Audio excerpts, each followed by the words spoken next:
everybody. How are you? Wow, a packed room today. Last night, the Trump administration faced another example of judicial overreach. Using his full and proper legal authority, President Trump imposed universal tariffs and reciprocal tariffs on Liberation Day to address the extraordinary threat to our national security and economy posed by large and persistent annual U.S. goods trade deficits. The United States has run a trade deficit of goods every year since 1975. In 2024, our trade deficit in goods exceeded $1 trillion. Everybody agrees this is unacceptable. President Trump is delivering on his promise to fix this problem, and he has taken a long overdue and much needed bold stance for American workers after decades of our manufacturing base being hollowed out.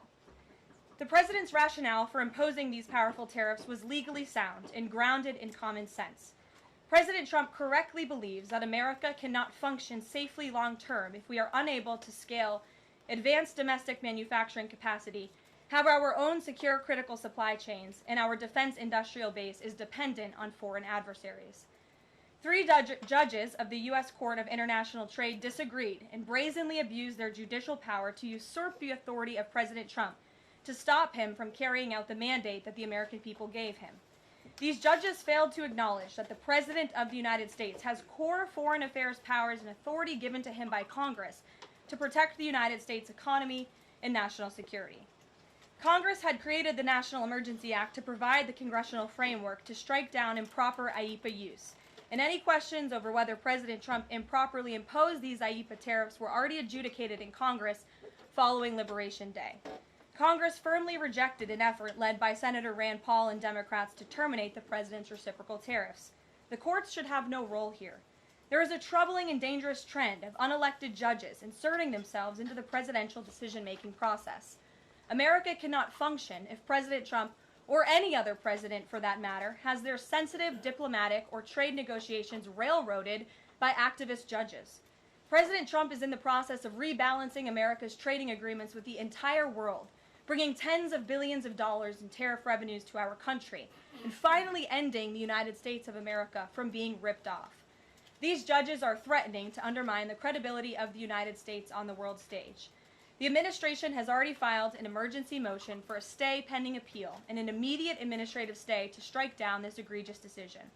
But ultimately, the Supreme Court must put an end to this for the sake of our Constitution and our country. With Congress returning next week, it's critical that Senate Republicans maintain the momentum and quickly pass the One Big Beautiful Bill. The One Big Beautiful Bill will truly make America safe and prosperous. The One Big Beautiful Bill includes the largest border security investment ever. That's why the law enforcement groups are lining up to encourage its swift passage. The National Fraternal Order of Police, the largest police union in the country, just endorsed key provisions of the bill.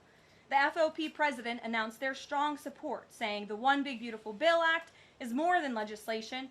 It is a promise kept to the public safety officers across the country and a bold step toward an economy that respects, rewards, and uplifts the people who keep it safe.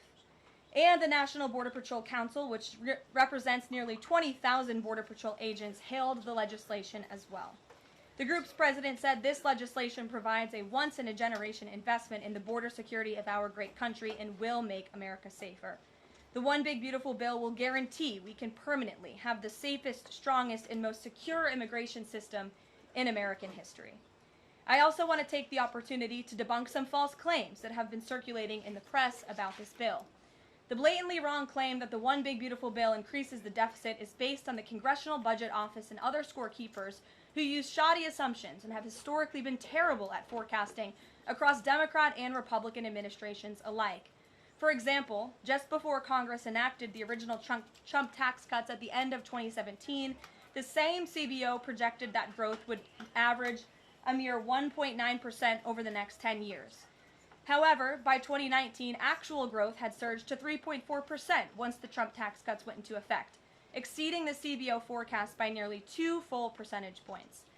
The CBO's latest forecast makes the same anemic growth assumptions as they did in 2017, missing the impact of the One Big Beautiful Bill. The CBO assumes long-term GDP growth of an anemic 1.8%, and that is absurd. The American economy is going to boom like never before after the One Big Beautiful Bill is passed. The largest middle-class tax cut in history, massive deregulation, and the most aggressive domestic energy exploration ever will fuel small businesses, further boost private investment, increase workers' wages, and supercharge economic growth. The Council of Economic Advisors has factored in the effects of all these pro-growth policies and estimated in their own analysis that growth will average 3% in the long run after the One Big Beautiful Bill is passed, which is nearly double the ridiculous CBO projection. This higher growth would result in $4.1 trillion in additional revenue over the next 10 years. Between the common sense spending reforms contained in the One Big Beautiful Bill and the robust economic growth that will be generated as a result of it, there will be no increase to the deficit. The same analysis from the CEA shows just how this historic package will unleash prosperity and ignite a blue-collar boom across America. But if the radical Democrats get their way and the One Big Beautiful Bill does not pass, Americans will face a whopping $4 trillion tax hike. This is unacceptable to President Trump. President Trump will not allow Democrats to massively raise Americans' taxes. Senate Republicans must get this bill passed. Failure is not an option. The American people are counting on Republicans to deliver. In other news, despite all the doom casting from the media, Americans are growing more and more optimistic about the economy under this president. Consumer confidence surged in May with the biggest monthly jump in 4 years, smashing expectations. According to the release from the Consumer Confidence Index, the increase in confidence was broad-based across all age groups, income groups, and political affiliations. Our country is clearly heading in the right direction under President Trump's bold leadership. For the first time in history of Rasmussen polling, a majority of Americans believe the country is on the right track. It's unsurprising because the president is fulfilling the promises he made to the American people. Here in our new media seat today, we have the editor-in-chief of The Federalist, Molly Hemingway. The Federalist is led by Molly and Sean Davis and provides fearless journalism and coverage of politics and culture to millions of readers all over the world. Thank you for being here, Molly, and why don't you please kick us off? Thank you, Karoline. Thank you. In the first Trump administration, there was an effort to stymie the agenda on Trump through the Russia collusion hoax perpetuated by many people in the media, including some people seated here, or the media outlets they represent, and other Democrats as well. The second Trump administration, to reference what you said at the beginning, seems to be subject to an effort to stymie the agenda using rogue lower court judges. You mentioned that the Supreme Court could and should do something to rein in these lower court judges. Also, Congress could do something about it, but they don't seem terribly interested in it. It also seems there's not much of an actual coordinated effort from this White House to take and tackle this effort from judges, Democrats and other people using these judges to stymie the agenda. Is there an actual effort by this White House to tackle this issue in a comprehensive way, and if so, what is it? There is an effort by this administration to tackle these rogue judges and the injunctions and the blockades that we have faced in our broken judicial system in every case. I mean, we have seen time and time again these lower district court judges ruling against this administration in the president's basic executive authority and powers. And this administration is fighting every single one of those battles in court, including already the block that came down from the tariff court, the IEPA court last night. And as on my way out here to the briefing room, I understand that there was another district court judge right here in Washington, D.C. who ruled against the president's tariff power. And I will get to the heart of your question, and I'm glad that we are addressing this in the room today, because nationwide injunctions ordered against the first Trump administration, Trump 1.0, account for more than half of the injunctions issued in this country since 1963. And President Trump had more injunctions in one full month of office in February than Joe Biden had in 3 years. And let me roll through some of these radical injunctions to paint the picture for the American people at home.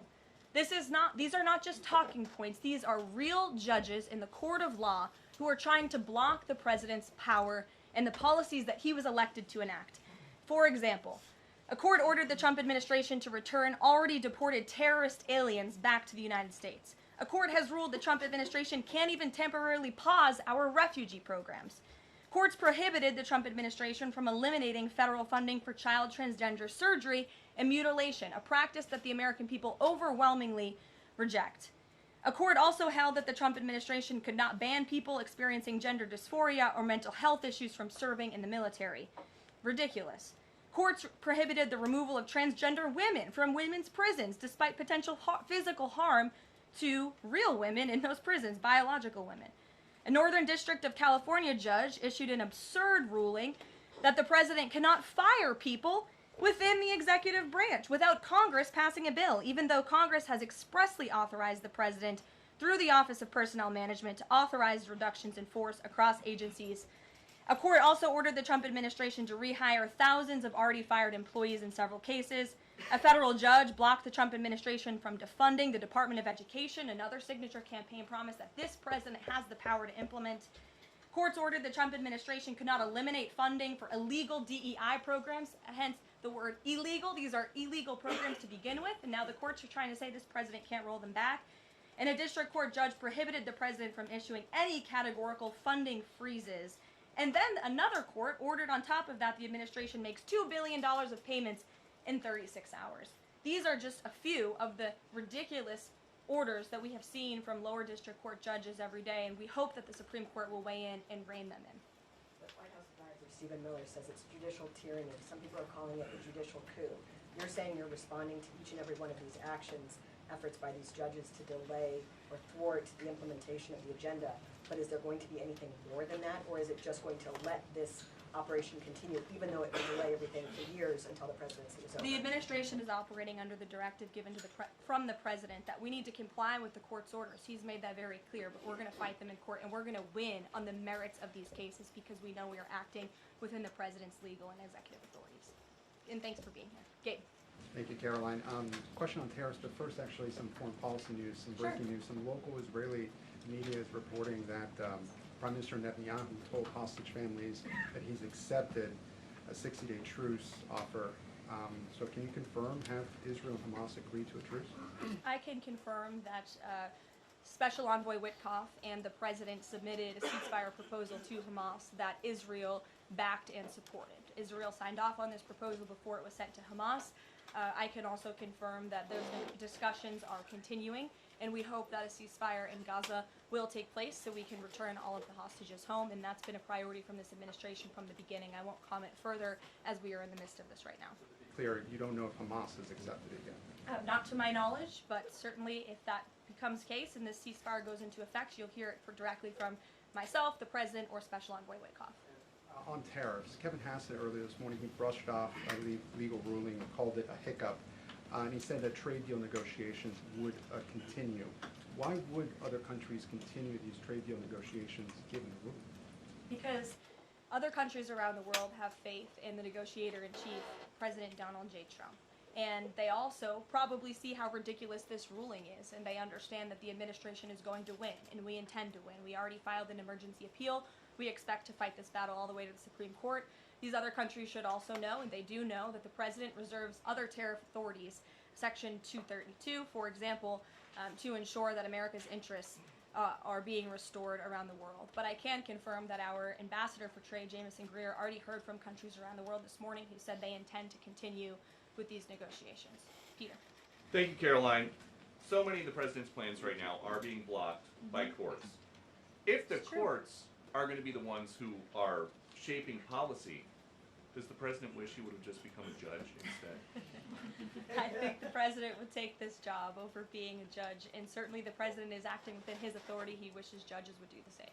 But the courts are basically telling you guys they think that the White House's policies, the president's policies, are in some way against the law.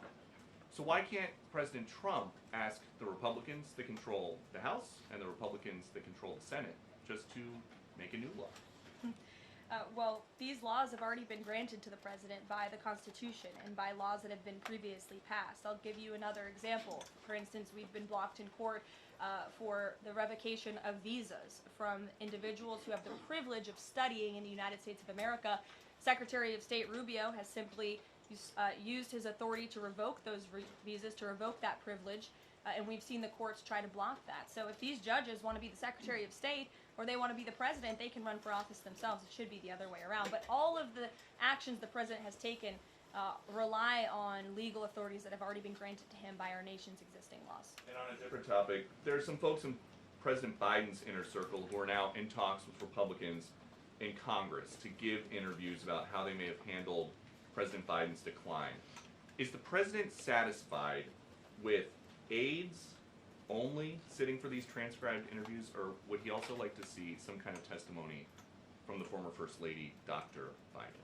I think, frankly, the former First Lady should certainly speak up about what she saw in regards to her husband and when she saw it and what she knew. Because I think anybody looking, again, at the videos and photo evidence of Joe Biden with your own eyes and a little bit of common sense can see this was a clear cover-up. And Jill Biden was certainly complicit in that cover-up.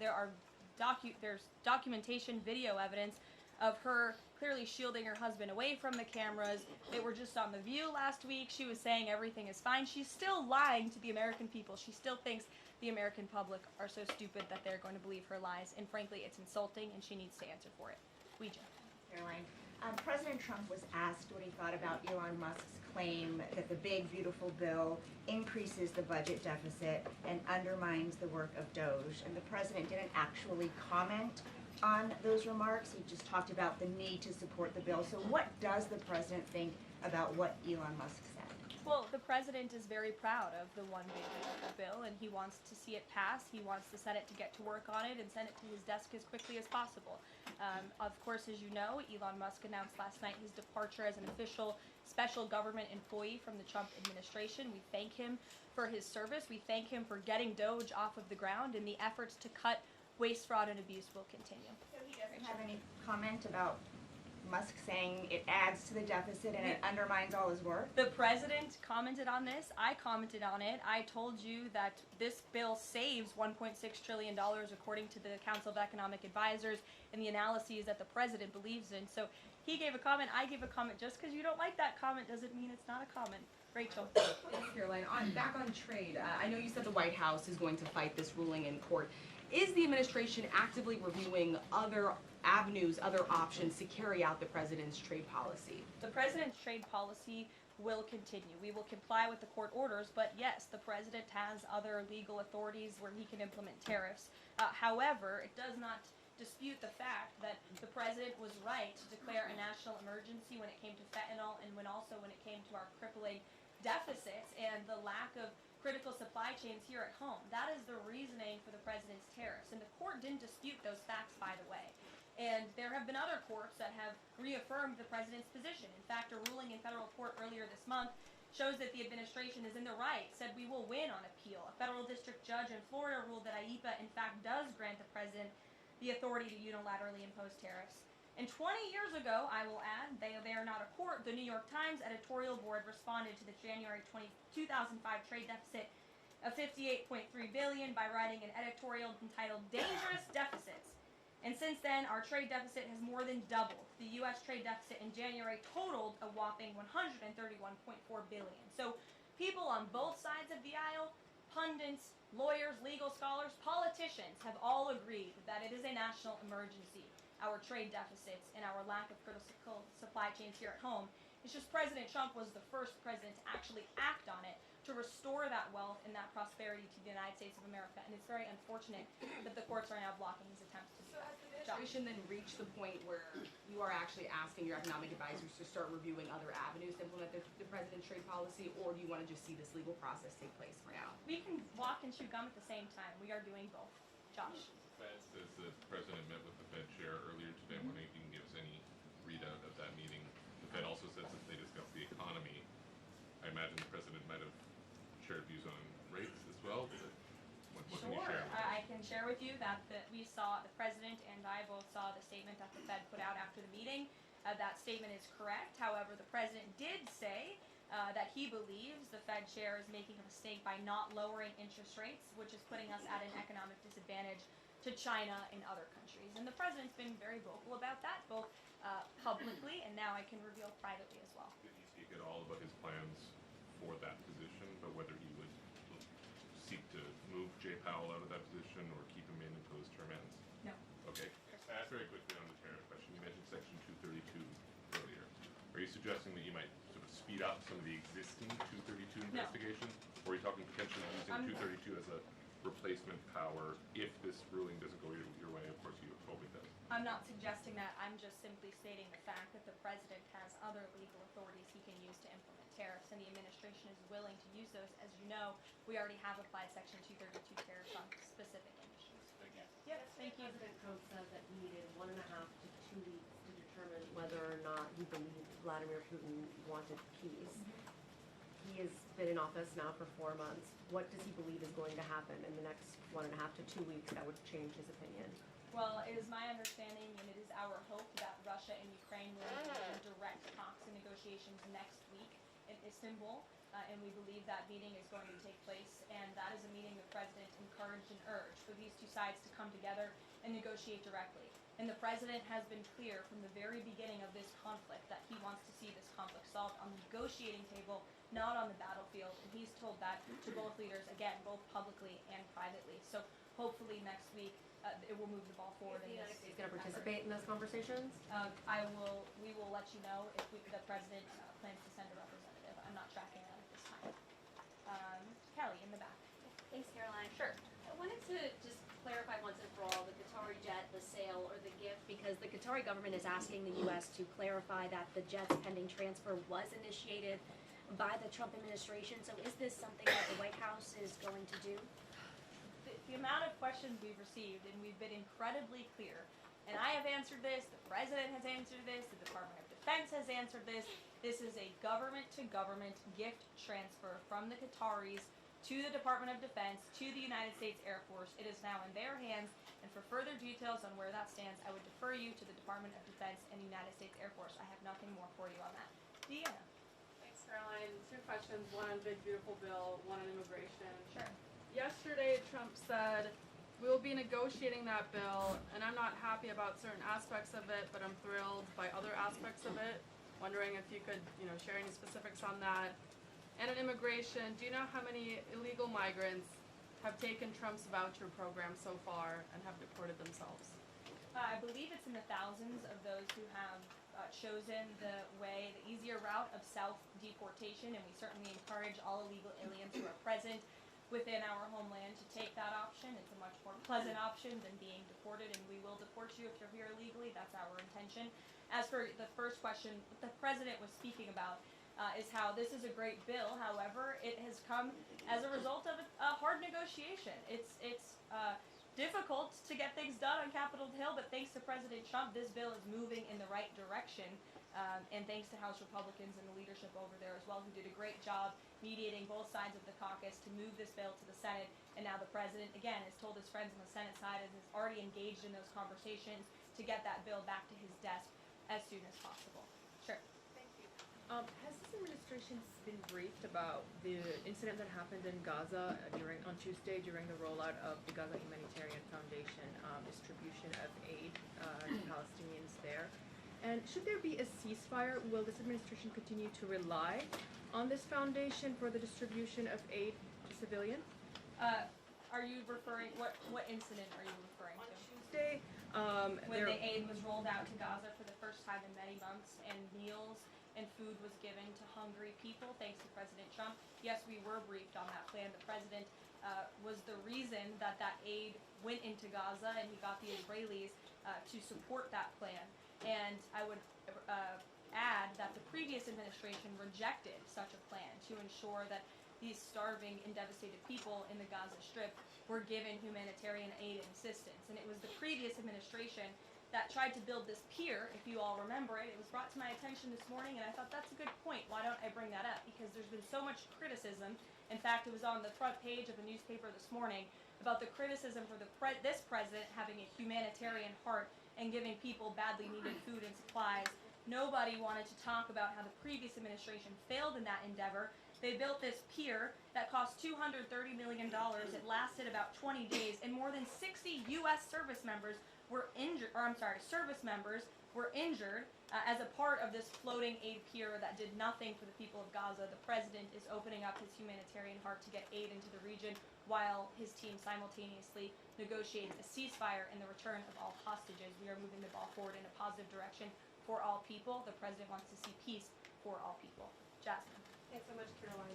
A notice investigation found that the Hallmark Maha Commission report that was released last week cite studies that appear to not exist. We know that because in part we reached out to some of the listed authors who said that they didn't write the studies cited. So I want to ask, does the White House have confidence that the information coming from HHS can be trusted? Yes, we have complete confidence in Secretary Kennedy and his team at HHS. I understand there were some formatting issues with the Maha report that are being addressed, and the report will be updated, but it does not negate the substance of the report, which, as you know, is one of the most transformative health reports that has ever been released by the federal government and is backed on good science that has never been recognized by the federal government. And a quick follow-up, can you talk about what tools or research goes into production of these kinds of reports? For instance, is it AI that's used to put together these reports now? I can't speak to that. I would refer you to the Department of Health and Human Services. What I know is just what I told you. Lindsay. Thank you, Caroline. Many small businesses that we've talked to since the tariffs have been in place have said what would really help them is a long-term plan so that they can catch up. In light of what's happened now, this trade war with the courts, how will that impact this 90-day window? Will you guys be adjusting that? And how can you help relieve some of these small businesses? Well, I would say nobody understands the needs of business owners, and nobody has the backs of our small business community more than President Donald J. Trump. He believes, I've heard him talk about this with small business owners himself, that small businesses are truly the backbone of our American economy. And that's why the president is supporting the One Big Beautiful Bill. So for those you spoke to who are asking for a long-term plan, big tax cuts are coming their way. No tax on tips, no tax on overtime for their workers, more money in their pockets.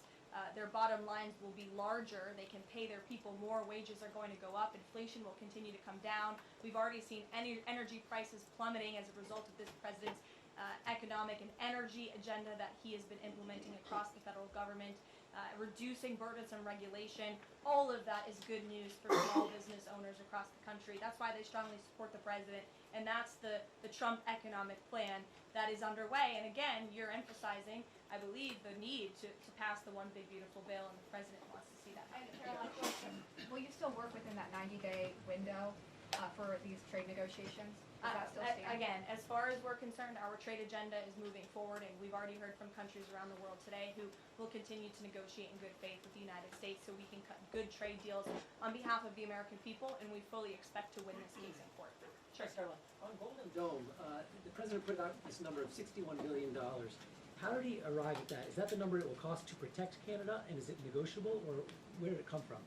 I can certainly ask the president, and I can check in with our research team, and we'll get you the facts on that number. But the Golden Dome is certainly a significant investment in our nation's national security and homeland security to protect Americans, all of you in this room, from future threats. And have the Canadians been talking in good faith about paying to be in it? I know they expressed some interest. Well, the president has certainly expressed to the Canadians that we are essentially subsidizing their national defense. He brought it up in his meeting with their new leader here, and as you know, we'll be traveling to Canada next month for the G7, so I expect that topic of discussion to come up on that trip as well.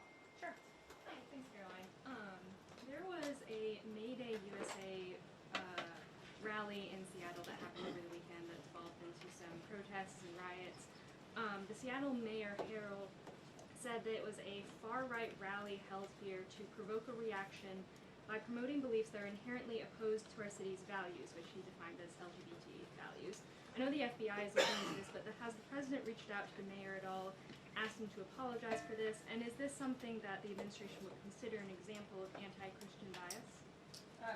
I'm not aware of that case. I know the FBI is looking into it, but I'm not aware of any phone calls the president may or may not have made to the mayor of that state. And then on Doge, we know that Elon Musk is leaving. Do you have an updated leadership structure for who is leading the group? Is Russ Vought involved? And what is its new mission now, if any? Well, the entire cabinet is involved, and I spoke to the president about it this morning, and the entire cabinet understands the need to cut government waste, fraud, and abuse. And each cabinet secretary at their respective agencies is committed to that.